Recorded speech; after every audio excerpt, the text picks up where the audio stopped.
రాజీనామా చేయాలి. కొల్లు రవీంద్ర వెంటనే రాజీనామా చేయాలి. కొల్లు రవీంద్ర వెంటనే రాజీనామా చేయాలి. కల్తీ రాజ్యం దొంగల రాజ్యం, కల్తీ రాజ్యం దొంగల రాజ్యం, కల్తీ రాజ్యం దొంగల రాజ్యం. రాజీనామా చేయాలి. కొల్లు రవీంద్ర వెంటనే రాజీనామా చేయాలి. రాజీనామా చేయాలి. కొల్లు రవీంద్ర వెంటనే రాజీనామా చేయాలి.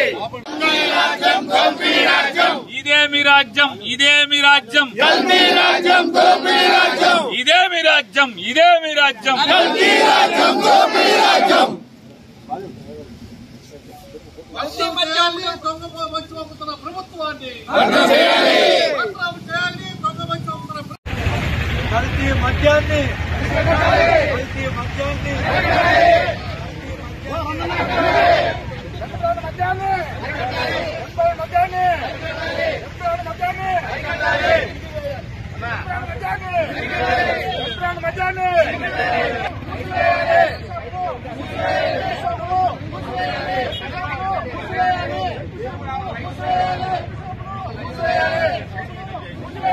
నకిలీ మద్యాన్ని, నకిలీ మద్యాన్ని,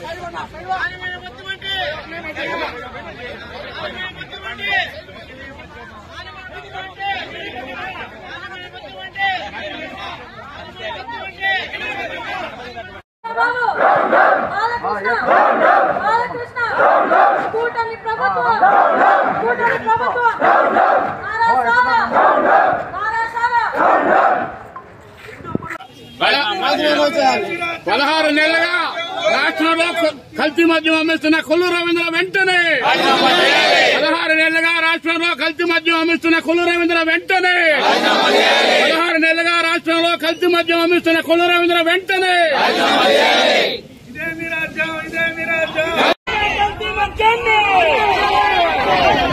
కల్తీ మద్యాన్ని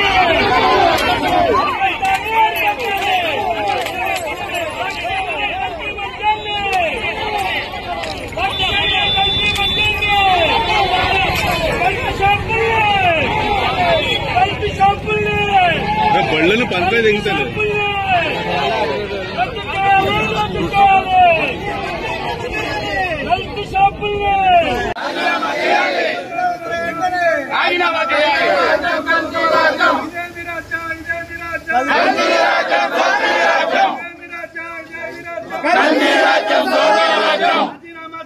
కొల్లు రవీంద్ర వెంటనే రాజీనామా చేయాలి.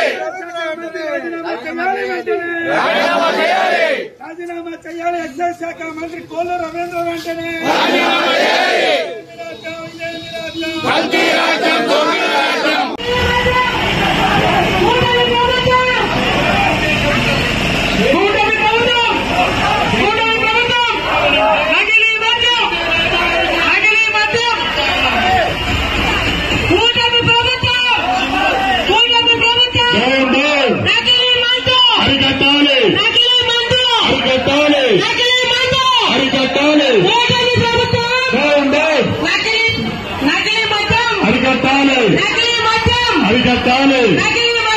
అరికట్టాలి. నకిలీ మద్యం, నకిలీ మద్యం ప్రభుత్వాన్ని కేసులో పెట్టాలి, పెట్టాలి, పెట్టాలి, పెట్టాలి, ప్రభుత్వాన్ని కేసులో పెట్టాలి.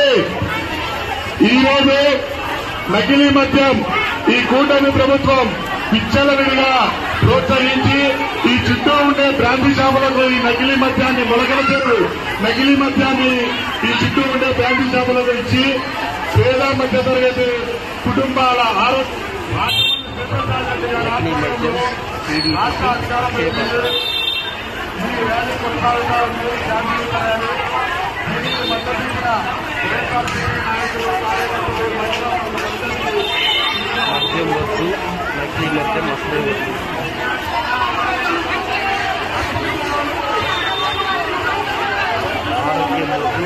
జన్ బ్రాండ్ వద్దు.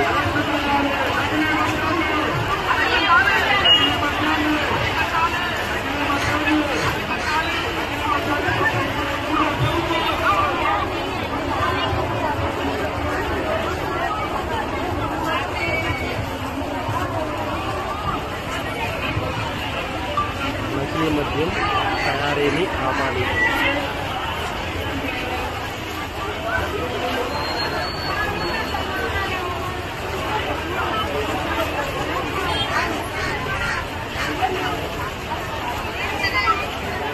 సార్ ఈయన ఫోటో కొట్టుకుంటానులే సార్. ఓకే వేస్తాను. ఓకే ఉంటాను ఫోటో కొట్టాను. అమ్మాయిలు వస్తాను.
కల్తీ మందు అమ్మిస్తున్న కొల్లు రవీంద్ర రాజీనామా చేయాలి. 16 మాసాలుగా రాష్ట్రంలో కల్తీ మందు అమ్మిస్తున్న కొల్లు రవీంద్ర రాజీనామా చేయాలి. 16 మాసాలుగా రాష్ట్రంలో కల్తీ మందు అమ్మిస్తున్న కొల్లు రవీంద్ర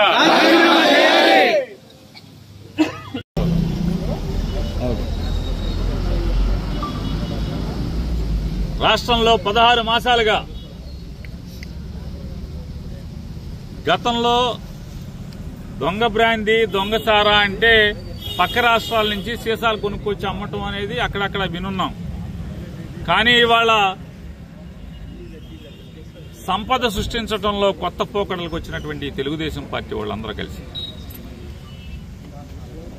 ఎన్నికల ముందేమో సంపద సృష్టిస్తాం అంటే ఏమన్నా రాష్ట్ర ప్రజలకి రాష్ట్రానికి విపరీతమైనటువంటి ఆస్తిపాస్తులు సంపాదిస్తారేమో, ఆదాయాలు సంపాదిస్తారేమో అని ప్రజలు ఓటేస్తే వీళ్లు ప్రజల్ని గాలి కొదిలి రాష్ట్రాన్ని గంగలో కలిపి వీళ్లు మాత్రం ఎవడికాడు సొంతంగా సంపద సృష్టించే పనిలో పడ్డారు. ఎంత బరితెగించారంటే సొంతంగా బ్రాందీ సారాన్ని తయారు చేసేటువంటి కార్యక్రమాల్లోకి సొంతంగా ఫ్యాక్టరీలు పెడతాం. ఆ ఫ్యాక్టరీల నుంచి ఫ్రాంచైజీలు ఎమ్మెల్యేల వారీగా ఫ్రాంచైజీలు ఇవ్వటం, వాళ్ళకి సరుకు సప్లై చేయటం, లేదా కలిపినటువంటి బ్రాందీ సారాని క్యాన్లలో పోసి పంపించి మీరు బాటిలింగ్ చేసుకోండి అని చెప్పి చెప్పటం. ఇవాళ ఆంధ్ర రాష్ట్రంలోనేటువంటి మద్యపాన ప్రియుల యొక్క అదృష్టం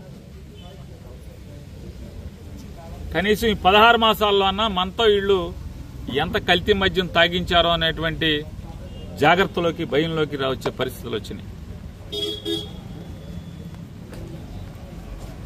ఇవాళ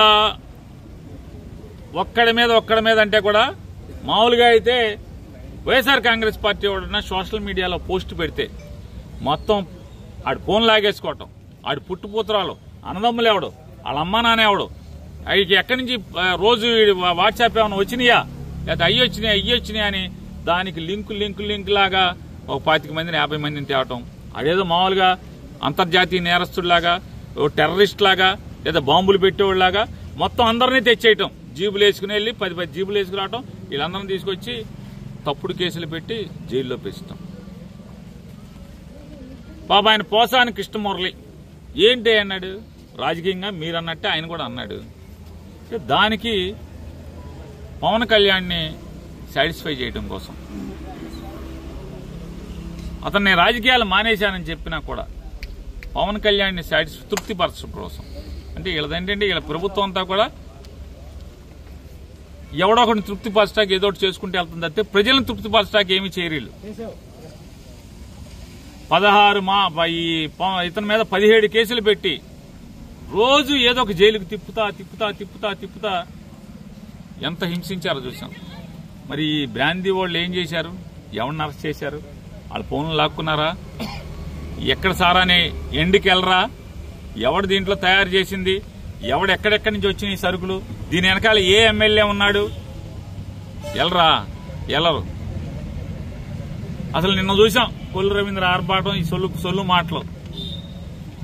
ఇబ్రహీంపట్నంలో ఫ్యాక్టరీని నడిపినటువంటి జనార్దన్ అనే అతను ఆఫ్రికాలో ఉన్నాయంట, ఆఫ్రికా నుంచి బొంబాయి వచ్చాయంట, బొంబాయి నుంచి గన్నవరం వచ్చాయంట, గన్నవరం నుంచి ఎయిర్పోర్ట్ బయట ఆయన మామూలుగా నడుచుకుంటూ వచ్చి మామూలుగా ఎట్టగా మనకెవరన్నా పెళ్లికో పబ్బానికో వచ్చే చుట్టాలను రిసీవ్ చేసుకుంటాం కదా, ఎదురెళ్లి ఆ గేట్ బయట వెళ్లి ఆ రెడ్డి రైండని తీసుకెళ్తున్నారు. సిగ్గు శరం దేవుడు, అసలు మీకు ఏం పెట్టలేదు అనుకుంటా. అసలు ఏం చేయాలి అంటే నిజంగా దొంగ అంటే మీకు వాడికి లాలూసి లేకపోతే బొంబాయిలో పట్టుకోవాలి కదా, బొంబాయిలో పట్టుకోవాలా, బొంబాయి నుంచి గన్నవరం వచ్చాడు, రన్వే మీద పట్టుకోవాలి కదా, రన్వే మీద పట్టుకోవాలా, లోపల పట్టుకోవాలి కదా సెక్యూరిటీ చెక్ దగ్గర, అక్కడ పట్టుకోవాలా. మామూలుగా ఏం చేస్తారు, మంత్రులు వీళ్ళు వస్తుంటే వాళ్ళ పిఏలను గన్మెన్ వాళ్ళు ఎదురెళ్లి సూట్ కేసు తీసుకుని కారులో బయటకెళ్తుంటారు. అట్టా ఆయన తీసుకుని ఆడి సూట్ కేసు అందుకుని జాగ్రత్తగా ఆయన తీసుకెళ్తున్నారు. ఇంతకన్నా ప్రభుత్వం ఆడు లాలూచి పడిపోయారంటాకి వేరే సాక్ష్యం ఏమైనా కావాలని అడుగుతున్నాను రాష్ట్ర ప్రజలందరినీ కూడా. చూశాం కదా మనందరం కళ్ళకు కట్టినట్టు, ఆడి ఫోన్ కనపడతలేదంట. గమ్మత్ ఏంటంటే ఆ ఫ్యాక్టరీ నేనే నడిపేశాను మొత్తం అంతా అన్నాడు, ఫోన్ కనపడతలేదు, ఫోన్ లేదంట.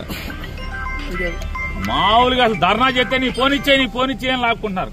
ధర్నా చేయటే ఫోన్ లాక్కోవడం ఏంటి, సారా బ్రాందీలు ఫ్యాక్టరీలు పెడితే మాత్రం అటు ఫోన్ లేదంట, ఫోన్ కనపడలేదంట.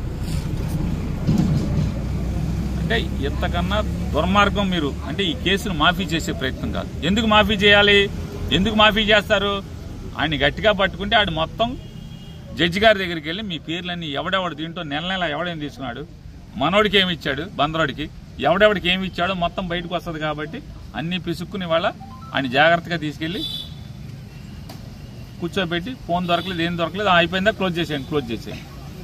నాకేం జయచంద్రారెడ్డికి ఏం తెలియదు, ఎవరికేం తెలియదు, మొత్తం నేనే చేశానని స్టేట్మెంట్ ఇచ్చేస్తాడు. వెంటనే జైలుకి పెట్టేసేసి పంపించేస్తాడు.